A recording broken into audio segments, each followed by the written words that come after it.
To my channel way of के। आज के इस वीडियो में मैं लेके आई हूँ एक टॉपिक जो कि है सामान्य हिंदी का, और वो है वर्ण विचार।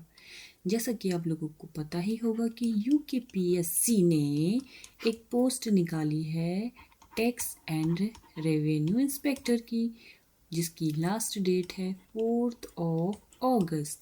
तो जल्दी से जाइए, जिन्होंने अभी तक फॉर्म नहीं फिल किया है फॉर्म फिल कर लीजिए, है ना, क्योंकि ये एक वनडे एग्ज़ाम है और इसका सिलेबस आप सभी को यूकेपीएससी की साइट पे मिल जाएगा, जिसमें है सामान्य हिंदी और दूसरा इसका पेपर रहेगा सामान्य अध्ययन। ठीक है, तो 100 नंबर की आपकी सामान्य हिंदी का क्वेश्चन पेपर रहेगा और 200 नंबर का आपका रहेगा सामान्य अध्ययन का।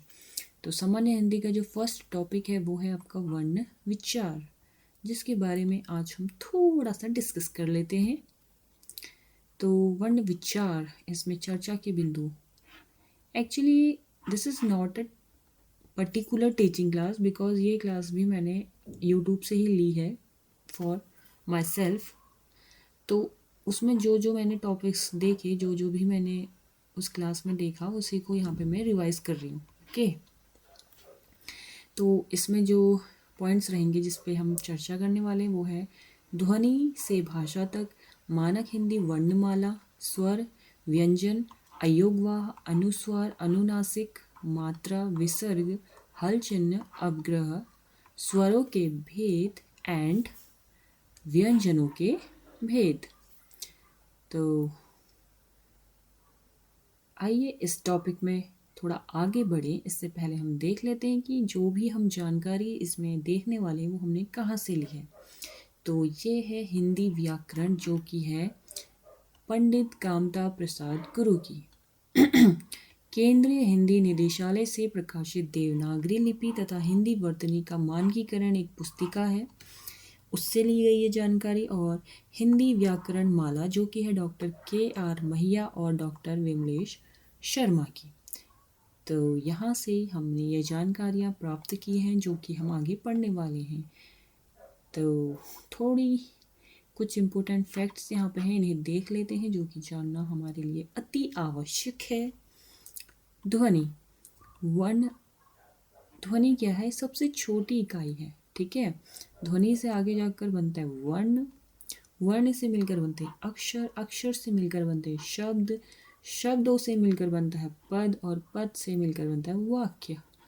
तो वाक्यों के ही समूह को बोलते हैं भाषा। भाषा की लघुतम श्रव्य इकाई क्या है? तो अगर हम भाषा की लघुतम श्रव्य इकाई की बात करें, जो कि हम सिर्फ सुन सकते हैं, तो वो है आपकी ध्वनि।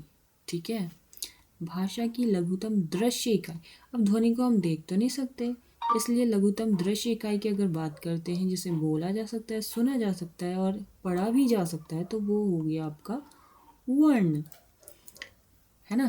कुछ वर्ण लिखकर ही तो हम आगे बढ़ेंगे ना। स्वर एवं स्वर रहित व्यंजन क्या होते हैं? वर्ण होते हैं। ठीक है, जैसे क्या? अ क्या है? अ क्या है? वर्ण। अ क्या है? वर्ण। अब अगर हम क की बात करें, तो ये है आपका एक व्यंजन जिसमें स्वर निहित है, बट अगर हम क में हलंत लगा देते हैं तो इसमें स्वर निहित नहीं है, तो ये एक वर्ण है। अर्थ की दृष्टि से वर्ण भाषा की निरर्थक इकाई है। ठीक है, अर्थ की दृष्टि से जो भाषा है, वर्ण है, वो भाषा की निरर्थक इकाई, क्योंकि इसका कोई अर्थ नहीं निकल के आ रहा है जब तक कि किसी शब्द में जुड़े ना। जिस ध्वनि समूह का उच्चारण श्वास के एक आघात में हो जाए, एक ही आघात, यानी कि हमको रुक रुक के दोबारा सांस लेने की जरूरत ना पड़े, तो ऐसे समूह को हम बोलते हैं अक्षर। ठीक है, जैसे I am a little confused, स्नान तो शब्द हो जाएगा ना, तो मैंने यहाँ पर एक एग्जाम्पल ऐसे कैसे लिख दिया है? ओके, इसको यहाँ पर अभी छोड़ देते हैं। ठीक है, मैं थोड़ा कंफ्यूज हो गई उसमें। बोलते समय अक्षर के खंड नहीं किए जा सकते। ठीक है, अक्षर के खंड नहीं किए जा सकते। बोलते समय, हाँ बोलते समय वर्णों अथवा अक्षरों का क्रमबद्ध एवं व्यवस्थित समूह होता है शब्द।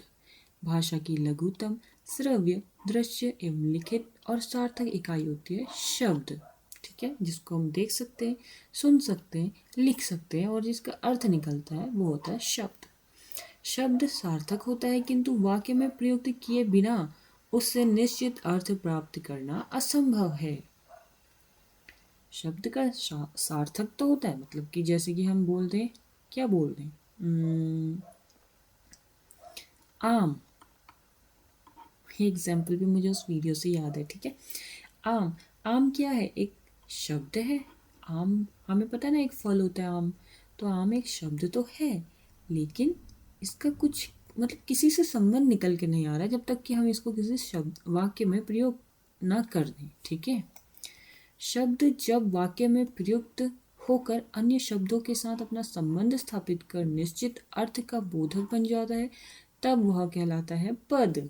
ठीक है, जैसे मैंने लिखा यहाँ पे कि मैंने आम खाया।